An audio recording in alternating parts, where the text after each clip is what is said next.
world moves fast. Your workday? Even faster. Pitching products, drafting reports, analyzing data. Microsoft 365 Copilot is your AI assistant for work. Built into Word, Excel, PowerPoint, and other Microsoft 365 apps you use.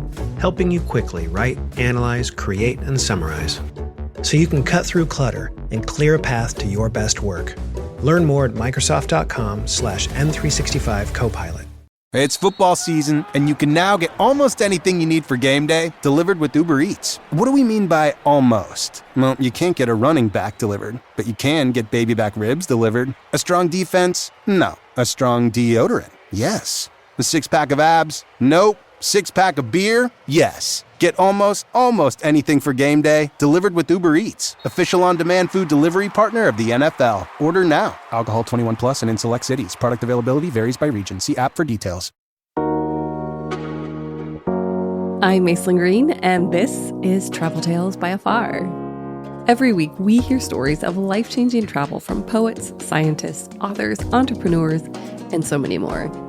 And this week, we're going to hear from the woman who makes this podcast sound great every week, our engineer, Nicolle Galteland. Nikki is, not surprisingly, a big traveler. She's ridden the rush hour trains in Mumbai, hiked through walnut groves in Kyrgyzstan, and learned how to throw an elbow at a Muay Thai gym in Bangkok. And when she was 23, she got a grant to travel around the world, mostly solo. The grant asks travelers to immerse themselves in unfamiliar cultures and activities and areas of the world, and Nikki really committed to the idea. She rode crowded city buses, crossed countries and packed train cars, and slept in the bunk beds of many shared hostel rooms. Until, that is, she got to Namibia.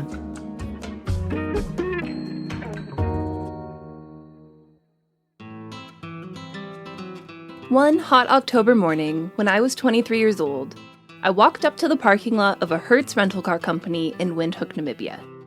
I was accompanied by a friend I hadn't seen since I was about 12, who, coincidentally, was living in the city at the time.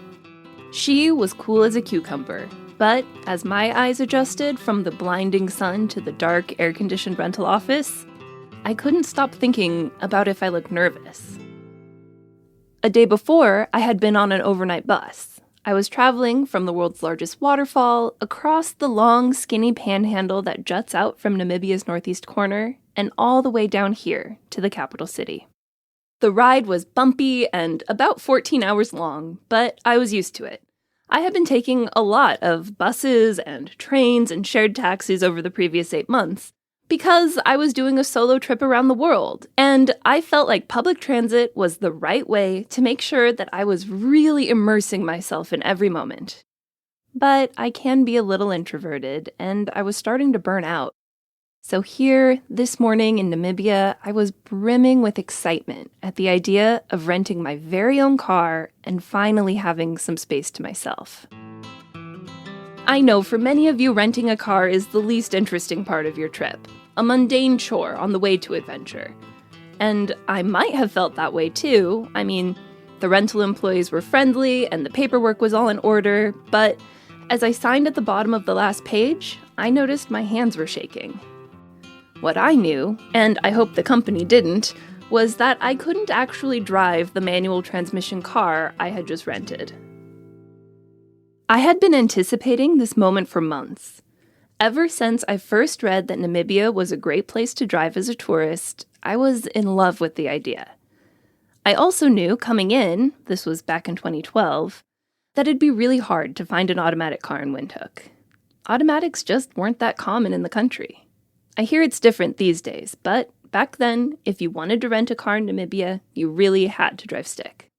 And my plan was even more appealing to me because driving a manual is a skill I'd always wanted to learn. Several people in my life had explained the mechanics, I'd looked up tutorials online, and my now husband even gave me a lesson in his car shortly before I left the US. But I cut that lesson very short because even with the kindest of teachers, I'm a person who hates learning things in public. For example, when I was 5, if my dear parents ever asked me a math-related question, I would duck down and hide behind some furniture so that they couldn't see me as I counted on my fingers and marked little lines in the carpet to help me calculate.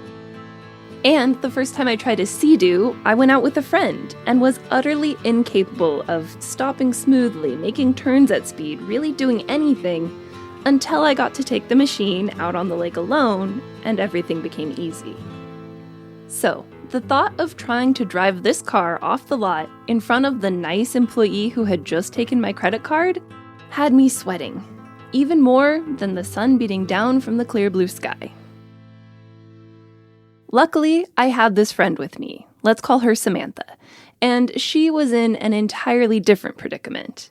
See, she could drive stick with confidence, but she was part of a program in Namibia which, for insurance reasons, had made it very clear that she was forbidden from operating a vehicle.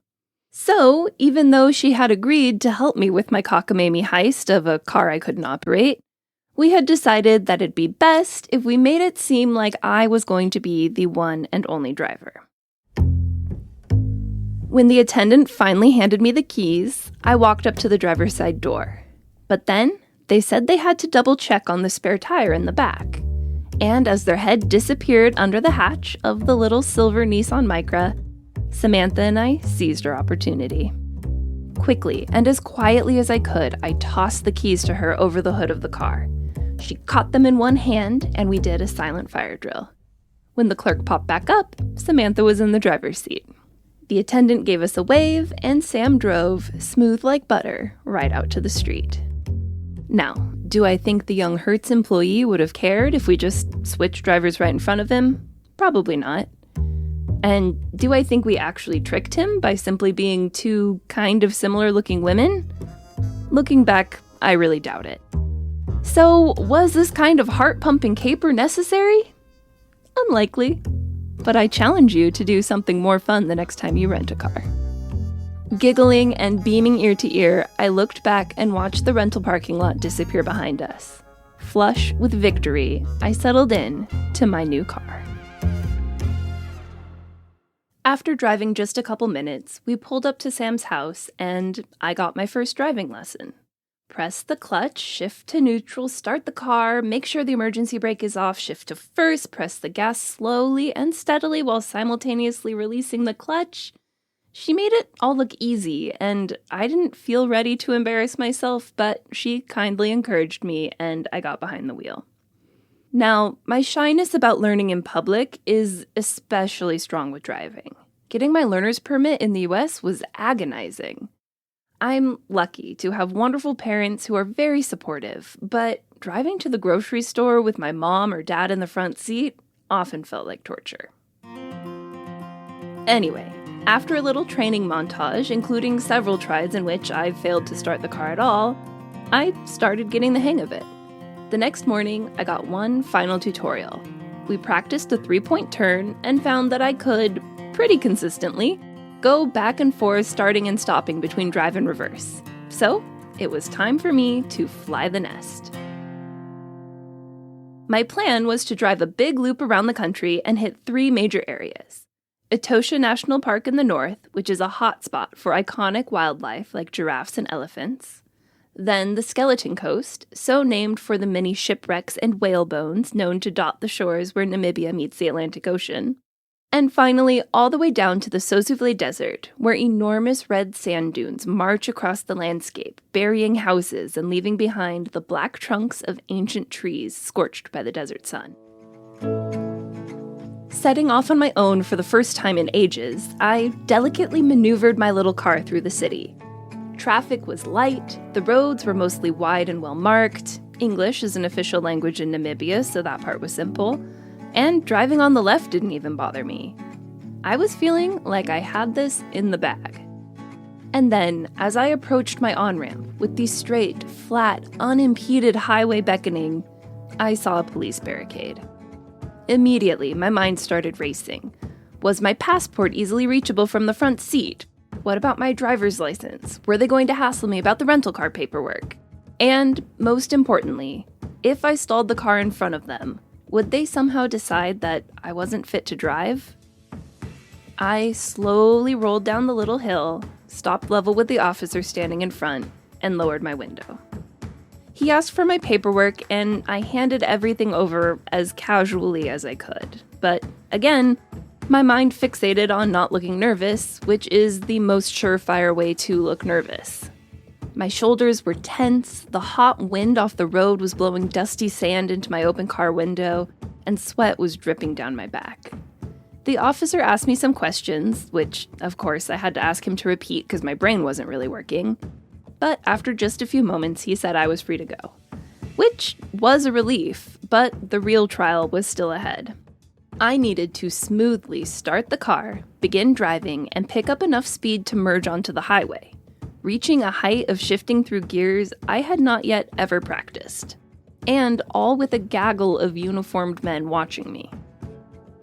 One tiny false start and a couple of quizzical looks later, I was off like a rocket. Honestly, too fast. I hit the gas and got my way up to speed with the frenetic energy of a box of bricks rolling down a hill. Nevertheless, I was on my way. I looked in my rearview mirror several times to make sure that the police weren't following me to stop my reckless journey and put me back on a bus where I belonged. But they stayed at their station, and I felt like I was a teen again, driving alone for the first time. It was total freedom. The air was warm as I whipped up the road, window still down.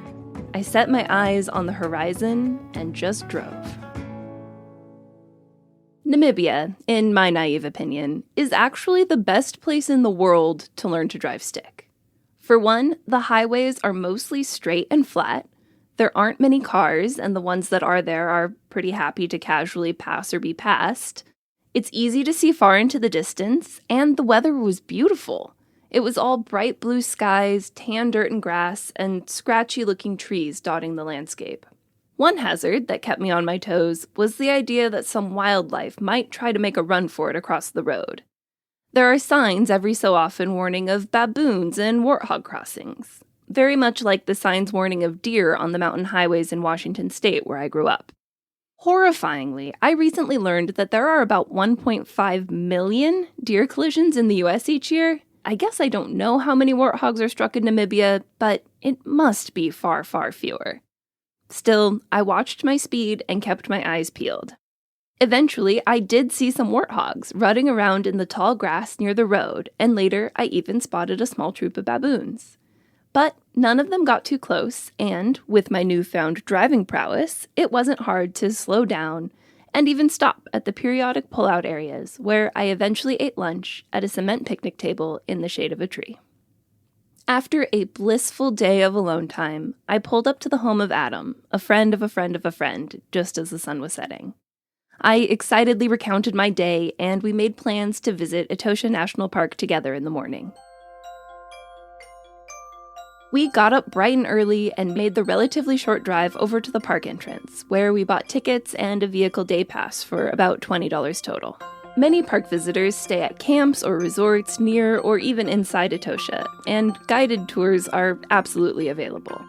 But we were here to take advantage of the self-drive safari option. A friendly gate attendant handed us a map, gave us a couple tips, and welcomed us in. There are two big rules for doing a self-drive safari in Etosha National Park. 1, don't hit the animals. Obviously. This was going to be a slow and cautious adventure. And number 2, don't get out of the car. Ever. This one felt a little harder because it would have just been so nice to get up and stretch our legs, or maybe stand to get a better photo of some incredible creature I had only ever seen in zoos and picture books. But we were warned that a variety of dangerous beasts could easily get the best of us, and that lions in particular are pretty hard to see coming. So, with those two rules, we set off, unguided, just two dumb 20-somethings in a car that I could pretty much drive. Immediately, we saw some giraffes and pulled over to watch them nibble on a tree. I could hardly believe that we were allowed to drive ourselves in a place with real wild giraffes. Then, as we rumbled our way down a long, barren stretch of road, we saw 3 enormous elephants coming up from the right. I killed the engine, only partially on accident, and we waited as they crossed the road right in front of us. They were huge, with smooth, bright tusks, and so close that I could see their eyelashes, long and wiry, framing big, tranquil brown eyes. I've always been the person on a trip who wants to point out and talk about every squirrel and bird I see, but something different happens when I'm near a really big wild animal. The feeling of awe is overwhelming. I loved the feeling that the hunk of metal I was controlling was just a small obstacle in their path, and my anxiousness about driving it was even less important. I think I held my breath for a long time as they meandered by. As we went on, we saw a furry black-backed jackal resting in a sliver of shade, some speckled guinea fowl strolling in a group, and a ton of sweet-looking springbok, which are a delicate little type of antelope. When I first noticed a blue wildebeest moving through some small trees off to our right, I quickly hit the brakes so we could take a look, and promptly killed the engine. Adam and I laughed, and the wildebeest didn't even look over. Eventually, we spotted a herd of zebras up ahead. We slowed, and then suddenly they were everywhere, weaving through the bushes on either side of the dirt road and straggling in ones and twos across the path. Mesmerized, I lifted my foot the rest of the way off of the gas pedal and stalled the car, again, for like the 10th time that day. This happened so often that eventually I became smooth and confident. It was like a month's worth of stopping practice in the course of an afternoon. I realized that I could now look around and focus on other things. I could talk, I could multitask. Basically, I could remember what to do before I slowed down to observe some ostriches just yards from my window. To this day, I like to say that zebras taught me to drive stick. No disrespect to the several humans who helped. We eventually made it to a portion of the Etosha Pan where a bunch of animals were gathered to take a drink from the rare bit of water available at the end of this dry season. It wasn't much to look at landscape-wise, basically a big puddle with bedraggled trees around one side. But it was also the most amazing thing I've ever seen. All in view, all at once, there was a huge family of elephants, including babies playing in the water and splattering themselves with mud. There were giraffes, zebras, springbok, wildebeest, gemsbok with horns like giant rapiers, and greater kudu with horns like enormous curly fries. There were tons of cool birds, and even a lone rhinoceros. All of these animals hanging out together felt like a scene from The Lion King, and truly something I did not know actually happened in the wild. And I was just driving up to it as casually as if I were pulling up to a bar back home. You know, the boring watering holes where I almost never get to marvel at wild animals. Before we left the park, we noticed a cluster of guided safari cars. Curious, we stopped, successfully this time, and were rewarded with the view of a lone lion napping under a tree. Seeing him flopped on his side in the rocky terrain, I had two thoughts. One, ouch, that doesn't look like a very comfortable place to sleep. And two, we would have never spotted him without help. Another point in favor of staying safely inside the car. At the end of the day, I didn't want to leave, but you can't drive yourself in the park after sundown, so we had to scoot. I dropped Adam off at home, and the next morning I stocked up on food and water, said goodbye, and settled into the car. It was time for Solo Road Trip Part 2, the Spooky Skeleton Coast.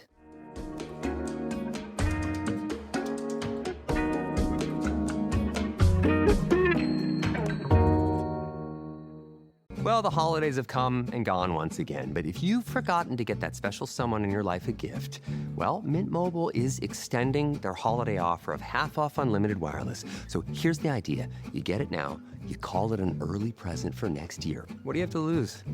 Give it a try at mintmobile.com/switch. Limited time 50% off regular price for new customers. Upfront payment required. $45 for 3 months, $90 for 6 months, or $180 for 12-month plan. Taxes and fees extra. Speeds may slow after 50 gigabytes per month when network is busy. See terms. This episode is brought to you by FX's The Beauty Official Podcast. Join host Evan Ross Katz on the official podcast for FX's hottest new series, The Beauty, taking you behind the scenes with its amazing stars as they discuss the show's most jaw-dropping moments. Featuring Evan Peters, Anthony Ramos, Jeremy Pope, Ashton Kutcher, Rebecca Hall, Bella Hadid, Meghan Trainor, Isabella Rossellini, Jessica Alexander, and Ari Grainer. Search FX's The Beauty wherever you listen to podcasts.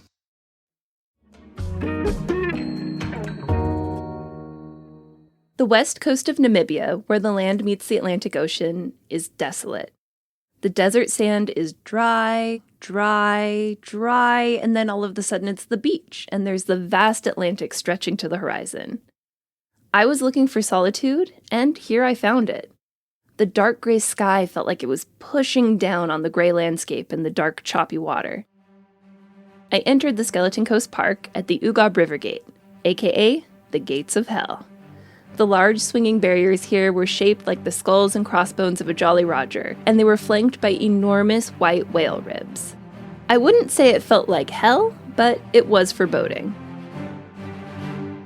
The whole landscape seemed drained of life and color, and as I parked the car near the road, all I could hear was the sound of my own breath. Then, as soon as I opened the door, the wind roared in my face and sent my hair flying. I grabbed a sweater from the back seat and started walking on the smooth, wet sand. Soon, I came across the remains of a shipwreck jutting into the air and contemplated what a terrible predicament it would have been to wash ashore here, where it feels like there's nothing hospitable for 100 miles. My mind then darted to my car, a barely visible silver speck in the distance, and what a disaster it'd be if something happened to it while I was out here all alone. Better not to stray too far. The only sign of life I remember seeing were some fresh tracks in the sand, big paw prints, which I later learned were likely from a brown hyena walking the shore alone, just like I was. After staring out at the ocean with the wind ripping at my clothes for quite a long time, I decided I was ready to see something living again. And boy, did I. Just an hour drive down the road was the Cape Cross Seal Reserve, and after the utter solitude of the Skeleton Coast, the sound and smell of this fur seal colony was shocking. It was wall-to-wall life. The seals were jostling and barking, and the pups were bleating like blubbery little goats. It looked like Fur Seal Times Square. I took in the cacophony and entertained myself by taking pictures until the sun started to set and I started to shiver. I ate in the restaurant at the Cape Cross Lodge and then slept in my car because, well, that was something they were set up for, and it seemed like a good way to save a little money. I remember the hotel provided me with a pillow and a clean white blanket, which I suspect isn't always part of the car camping deal, but I was grateful. And feeling pretty darn good about this latest chapter in my solo travel life, I fell asleep to the sounds of seals and the sea. I woke up to the salty sea air at dawn and stumbled out of my car to tidy up and hit the road. I had just 48 hours left in Namibia before I was due back in Windhoek to return my car and catch a bus to Cape Town, South Africa. My next stop was Sosuvle, the iconic desert in southern Namibia where enormous red dunes stretch up into the deep blue sky. I'd been seeing images of this place in screensavers for years, and it felt like a kind of landscape celebrity in my mind. I was going to see those wild-looking blackened trees in this colorful place with my own two eyes. As I made my way, the road started getting a little rough. Luckily, I was pretty good at dodging potholes, and I didn't mind the bounce of the rocky terrain. But in certain places, the road was rutted, and the car would sort of pull one direction or another as it tried to follow the tracks laid before it. After a while, it felt like I was always fighting a rightward pull, even when the road seemed smooth. And boy oh boy was it getting bumpy out here. Then the thought crept into my head. I might have a flat tire. But it was the middle of nowhere. I hadn't seen a gas station or a town or even another car in ages. And I'd never changed a tire before. So I drove a little more, nice and slow. I tried really staring at my mirrors to assess if there was any evidence of a flat, and I didn't see anything. But the thought wouldn't go away, so eventually I stopped. I checked for deadly animals in the landscape, no lions napping under trees that I could see, and so I got out of the car. The sun was immediately scorching, and sure enough, my tire was flat. Not only was it flat, it was shredded to bits. The tire was just stringy rubber fringe, so chopped up I'm surprised it was still on the rim at all. Apparently, I'd been driving on this flat for quite a while.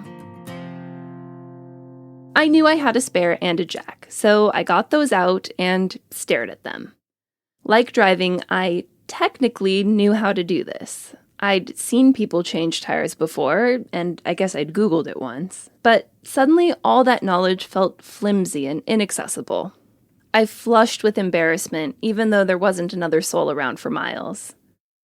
Do you ever think about how annoying it would be to die in a way that seems really dumb? Like peeing on a live wire or eating something clearly marked poison? I suddenly felt like I was flirting with the Darwin Award for driving into the desert without a basic life skill. Wishing I had reception to call for help, but knowing that I was in it alone, I got to work. And then, just as I was pulling the destroyed tire free, an SUV appeared in the distance. I eagerly waved them down, and several nice people, all other tourists, got out and allowed me to explain my predicament. They helped me finish up under the hot desert sun, and I thanked them profusely. They left, and I got back in the car. Not dead. And freshly aware that even out there, I was almost never really alone. Then I pulled out my map and sighed. I was still a long way from the fantastical Sosuvle Desert, and I needed to get this tire replaced. The spare was puny and clearly not fit for driving long distances or at high speeds. The closest tire shop was behind me in a town called Walvis Bay, but I'd be arriving after business hours, which meant I probably couldn't get help until the next morning. And that meant that even if the shop mechanics worked fast, I wouldn't be to Sosuvle until nightfall, which then meant I didn't have time. I was not going to see those red dunes and scorched trees on this trip. With a heavy heart, I limped my way into town, found a quiet spot, and spent another night in the car. I was disappointed, but I was also somehow content. I marveled at how nice it was to pull up to a new town after dark and have a space to myself where I could just eat a granola bar and watch the stars. The machine that had felt so intimidating to me a few days before now felt like home. The next morning, I got the tire fixed, got a good burger and fries, and with a little sadness, started the drive back to Windhoek. It was only a 4-hour drive back to the Hertz parking lot where I had started 6 short days before. But this time, I wasn't worried about warthogs or flat tires or police barricades. Okay, I was a little worried about flat tires, but I felt calm, confident. I could shift like a pro, see a majestic animal, and stop without stalling the car. And while I don't necessarily recommend learning to drive stick on a solo road trip, Namibia was a pretty perfect place to do it. Something about having this little project made my whole trip more fun and more meaningful. Being up against the wall made me feel vulnerable and brave, and surprisingly even more connected to the people I encountered than I had felt in many crowded hostels and train cars before. I had a sense of agency that stayed with me into Cape Town, where 24 hours later I was renting another stick shift. And this time, I drove it off the lot without a backwards glance.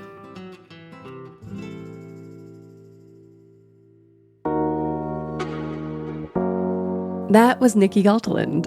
In addition to her work for Afar, Nikki is a reporter and audio producer for Things That Go Boom, a podcast about national security and international relations. She also produces narrative podcasts for Lemonada Media, and she co-produces a sci-fi Western fiction podcast called Looters, where 5 talented actors improvise a long-form story using a role-playing game that's very similar to Dungeons & Dragons. So yes, she stays busy. And when she's not immersed in the podcast world, she still travels. And though she has not driven a manual transmission since she left South Africa, she feels pretty confident she could still do it. You can follow Nikki's work on her website, NicolleGalteland.com, and stay up to date with her podcast at looterspodcast.com and on Instagram at looterspodcast. We'll link to it all in the show notes. Next week, we'll be back with a story from Disha Dyer, the former social secretary in the Obama administration and founder of the nonprofit Be Girl World Global Scholars. When the day came to leave, I was so nervous, and so was Marcella, and so were the girls. They were nervous about saying goodbye to their parents and getting on the plane.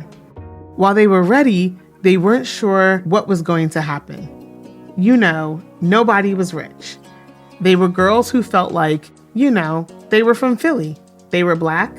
Would people stare at them? Would people make fun of them? Like, do they belong in these spaces? Ready for more Travel Tales? Visit afar.com/podcast and be sure to follow us on Instagram and X. We're at Afar Media. If you enjoyed today's exploration, I hope you'll come back for more great stories. Subscribing makes this so easy. You can find Travel Tales by Afar on Apple Podcasts, Spotify, or your favorite podcast platform. And be sure to rate and review the show. It helps other travelers find it. This has been Travel Tales, a production of Afar Media. The podcast is produced by Aislinn Green and Nicolle Galteland. Music composed and produced by Strike Audio. Everyone has a travel tale. What's yours?